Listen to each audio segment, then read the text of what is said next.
Esse daqui é o roteiro da atividade 3 dessa semana, da semana do dia 22 a 26 de junho. Estou gravando esse vídeo para facilitar a vida de vocês. É uma breve explicação da atividade, de como vocês devem realizá-la, tá bom? Então, o tema da nossa aula é artigo de opinião. Eu coloquei um texto base aqui para vocês. Então, quem tem tempo, leia. Quem não tem, tudo bem. Vamos para o mais grosso da coisa, tá?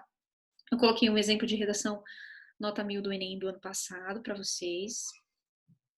Coloquei o meu esquema, que são as ideias que eu quero que tenha o artigo de opinião de vocês tenha. E fiz uma análise da redação do Daniel para que vocês possam entender como que essas ideias, elas estão colocadas no texto, tá? Depois eu vou solicitar que vocês façam uma produção textual, aqui é o impacto dos influenciadores digitais na formação dos jovens, esse é o tema da redação que vocês vão fazer para mim, tá? Sempre lembrando que a proposta de redação e o que eu vou explicar aqui é dentro dos moldes da redação do Enem, porque o artigo de opinião, ele não é tão, não é um gênero textual tão fixo, assim, fechado. Então, a forma como a gente vai colocar as ideias tem que seguir mais ou menos essa estrutura para que a gente consiga aproveitar bem essas 30 linhas e expor nosso pensamento, tá? Mas um artigo de opinião que é postado no blog, na internet, ele é livre, ele tem muito mais ideias, tem um tamanho limitado, tá? Então, vamos lá ao que interessa. Eu analisei, então, a redação do Daniel. O Daniel não fez título, ele já foi direto para a introdução. Ele apresenta o tema. E legal que ele faz um recurso que está sendo muito usado pelos jovens, principalmente os jovens que estão tirando nota 1000. Ele está usando, no caso, ele usou um filme como exemplo, né? Ele começa citando esse filme, falando o que acontece nesse filme para chegar no tema, apresentar o problema e se posicionar, né? Então, já tiveram outros jovens que tiveram o mesmo desempenho que ele na prova e apresentaram séries de televisão, citaram desenhos infantis para chegar no tema, tá? Para não começar a redação como todo mundo começa, que é no Brasil, ultimamente, a democratização do acesso ao cinema não acontece, né? Então, às vezes a gente faz uma redação começando como todo mundo começa e isso desqualifica um pouco o nosso texto. Então, se a gente começar muito bem, a gente já mostra que a gente sabe escrever e o nosso avaliador, o avaliador do seu texto já vai te olhar com outros olhos, tá? Então, aqui, ele apresentou o tema, quando ele diz a questão da democratização do acesso ao cinema no Brasil. Quando ele apresenta o tema, ele não apresentou o problema vem aqui, ó. A questão da democratização do acesso ao cinema no Brasil vem na sequência. Ainda enfrenta problemas no que diz respeito à exclusão da parcela socialmente vulnerável da sociedade. Quem que é a parcela socialmente vulnerável da sociedade? Os mais pobres. Então, ainda há problemas na democratização do acesso ao cinema no Brasil. Tá? Então, ele está apresentando problema. E ele se posiciona onde? Quando ele fala que o cenário é negativo. Ó, vou voltar aqui no primeiro parágrafo para vocês, tá? Ó, contribuem para a perpetuação desse cenário negativo, tá? Depois vocês leiam com calma, ok? Então é isso que eu quero que vocês façam, que vocês apresentem o tema, o problema e se posicionem, não necessariamente nessa ordem, tá? No desenvolvimento, ele vai apresentar então 2 argumentos fortes. Outra coisa que eu gostaria que vocês fizessem como ele fez é, no segundo parágrafo, que é o primeiro parágrafo do desenvolvimento, ele traz um argumento, depois no outro parágrafo ele traz o outro. Explica, exemplifica, tá? Dos tipos de argumentos que a gente estudou, ele usou nos 2 casos um argumento de exemplificação, tá? E aí, como eu coloquei na aula passada, eu vou reforçar, né? O que é o argumento? Aquilo que sustenta a minha ideia, né? Eu brinquei com a história do feijão em sala de aula e coloquei no exemplo da aula passada para que vocês entendam o que é um argumento. Então, quando eu tenho a seguinte afirmação, quem deve comprar feijão em casa? É o irmão mais velho? Essa é a minha afirmação, né? É a minha ideia, a minha tese. E eu tenho que justificar por que quem compra feijão é o irmão mais velho. Qual é o argumento que eu vou usar para provar que tem que ser o irmão mais velho? Ah, porque ele é o que recebe o maior salário em casa.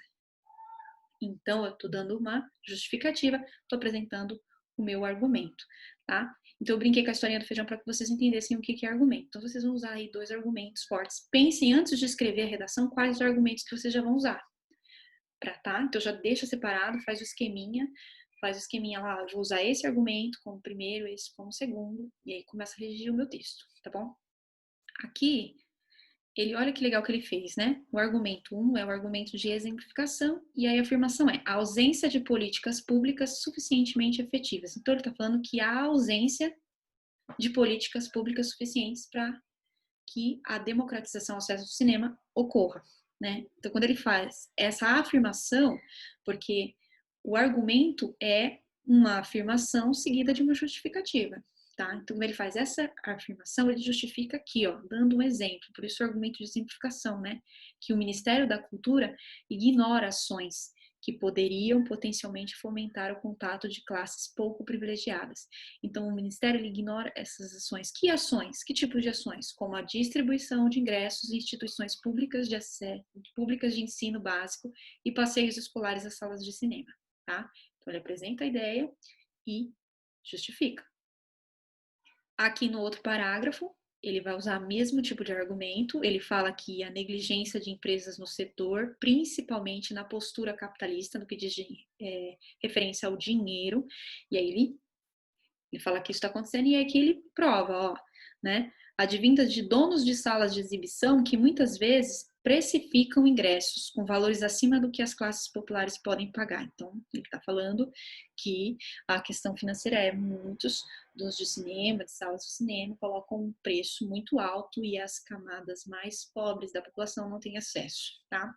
Na conclusão, o Daniel ele vai apresentar duas propostas de intervenção, e isso é muito bom que vocês façam isso também. A proposta de intervenção é uma sugestão de solução para o problema. Então, se eu estou falando que não há democratização do cinema no Brasil, como que eu vou fazer para que seja mais democrático, que essas pessoas mais pobres tenham acesso, que no caso é a tese defendida pelo Daniel. E aí ele coloca que o Ministério da Cultura deve lançar um plano nacional e depois ele fala que o governo federal deve também incentivar os cinemas a reduzirem os custos de seus ingressos, tá? E aí ele fecha com chave de ouro, ele encerra. Dessa maneira, a situação vivenciada em Cine Hollywood, ele cita de novo o filme que ele estou lá em cima, ele fecha aqui embaixo, porque o filme que ele está citando há um exemplo positivo de que o cinema se tornou democrático numa região do Brasil, e aí ele fala que essa realidade poderá ser visualizada em mais lugares do Brasil, tá? Por mais brasileiros. Ele fecha. Então é isso que eu quero que vocês façam, que vocês apresentem todas essas coisas no texto de vocês. Então vocês vão produzir um artigo de opinião nesse tema aqui, ó, o impacto dos influenciadores digitais na formação dos jovens. A gente vê que os influenciadores digitais estão influenciando os jovens, depois você vai me dizer se é positivo ou negativo, como que é esse impacto, como é que está acontecendo esse impacto na nossa sociedade, tá bom? E vocês vão ler os textos motivadores, ó. O primeiro texto motivador fala que, em geral, os influenciadores passam a impressão de uma vida perfeita, de glamour, fama, né? E quantos de nós não compramos essas ideias? E o texto 2 é bem bacana, tá falando de um desafio de desafios que acontecem na internet, e esses desafios, por muitas vezes, né, desafios idiotas, né, acabam influenciando jovens e tendo impactos negativos. Quantos desafios já foram lançados hoje por influenciadores digitais que tiveram uma parte negativa, né? Uma pessoa ela fica pulando no meio, os demais da ponta param e dão uma rasteira, né? A pessoa cai, bate a cabeça e tem um traumatismo craniano e morre, né? Muitos casos a gente ouviu aí pelo Brasil, tá? Então vocês podem até usar esse exemplo no texto de vocês. E aqui rapidinho, só para terminar, depois vocês leiam com calma as minhas orientações que isso dá, tá? Digitar o texto no Word, fazer direitinho, não copiar trechos de outros textos, tá? Para eu ir manter rápido, mas só que para ajudar vocês aqui, ó, nessa estrutura. Quero que vocês apresentem um tema que é esse, que é o impacto dos influenciadores digitais na formação dos jovens. Eu quero que vocês, então, apresentem como que é esse impacto, quando vocês falam se esse impacto é um impacto negativo ou positivo, né? Até que certo ponto você está apresentando problema, e quando você fala que ou é positivo ou é negativo, que isso precisa mudar, você está se posicionando.